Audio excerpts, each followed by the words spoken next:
안녕하세요. 언어재활사 미아입니다. 오늘은 제 아이의 반향어가 어떻게 치료되었는지 그 과정을 말해보려고 해요. 연희는 제 첫째 아이예요. 35개월 무렵 어린이집 선생님께서 연희가 보통 아이들과 다르다고 하셨어요.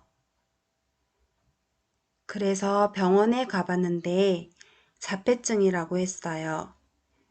앞으로 말도 못할 거고 지적장애도 올 거라고 했지요. 병원에 가기 전까지 자폐가 무엇인지조차 정확히 몰랐던 저는 연희가 자폐라는 말을 듣자 실감이 나지 않고 멍해졌습니다. 결론적으로 말씀드리면 현재 만 8세인 연희는 말도 잘하고 잘하는 것도 많이 있어요. 하지만 연희가 35개월이었던 그때는 연희가 이렇게 잘할 수 있을 거라고 생각할 수 없었어요. 저는 ABA 책과 언어치료 책을 사서 공부하며 연희를 가르치기 시작합니다. 연희와 마주 앉아 처음으로 수업을 시작했을 때 그때 알게 됐어요. 연희가 아주 짧은 의사소통조차 힘들어한다는 것을요. 언어치료 책 첫 페이지에는 네 라고 대답하기가 나옵니다. 저는 연희에게 질문을 던졌어요. 이거 줄까? 당연히 네 라고 대답할 줄 알았던 연희는 제 질문을 그대로 따라했습니다. 네, 맞아요. 연희는 그동안 반영어로 말을 하고 있었던 거예요. 책을 읽어주면 곧잘 외워서 저희 앞에서 다시 들려주던 연희는 즉각 반향어, 지연 반향어로 세상과 소통하고 있었던 것이에요. 저는 놀란 마음을 가다듬고 질문에 맞는 대답인 네를 가르쳐주기 시작했습니다. 하지만 제 마음과는 상관없이 연희는 계속 말을 따라했어요.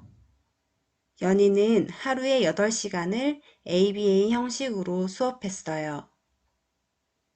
언어 40분, 쉬는 시간 20분, 인지 40분, 쉬는 시간 20분. 언어와 인지로 이루어진 이 과정을 총 4번 반복했고 오전에 2번, 오후에 2번 이렇게 나눠서 진행했어요.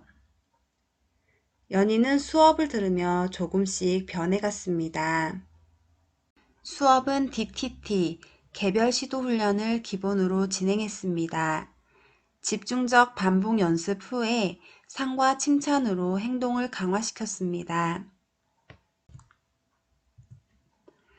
첫 번째 단계에서는 연희가 좋아하는 작은 초콜릿이나 젤리를 보여주며 이거 줄까? 라고 질문하고 네 라는 바른 대답을 할 때에만 초콜릿과 젤리를 제공했습니다. 두 번째, 어느 정도 네 라는 대답이 나오면 그림카드로 다양한 단어를 연습했습니다. 마지막으로 실제 상황에서 목이 마르다든지 먹고 싶은 것이 있을 때 질문을 던져 네 라는 대답이 나왔을 때 원하는 것을 주었습니다. 이거 줄까? 라는 대답에 네 라는 대답이 나온 것은 수업 시작 2주 후였어요. 2주 동안 네만 가르쳤던 것이에요. 하지만 네 라는 대답이 나오면서 연희는 자신이 알던 방식이 아닌 다른 방식의 의사소통이 있다는 것을 깨닫게 됩니다. 그 후 아니오는 일주일 만에, 선택형 질문에 대한 대답은 3일 만에 해내더군요. 처음 엄마, 아빠 등 몇 단어를 빼고는 무발화에 가까웠던 연희는 수업을 시작한 지 한 달 후쯤 질문에 대답을 하기 시작했습니다. 현재 연희는 수학과 과학을 좋아하고 코딩에 흥미 있어하는 초등학교 2학년 아이입니다.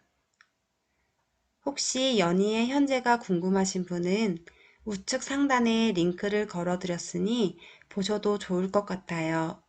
연희와 함께 만든 코딩 영상입니다. 연희의 반향어는 차츰차츰 사라지고 결국 자발어만 남게 되었어요.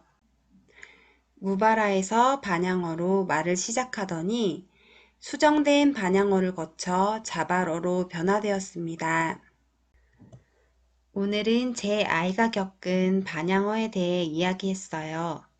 다른 아이들보다 느리고 더뎠지만 그래도 한 걸음 한 걸음 걷고 있는 제 아이와 이 영상을 보시는 모든 분들의 아이들을 응원합니다.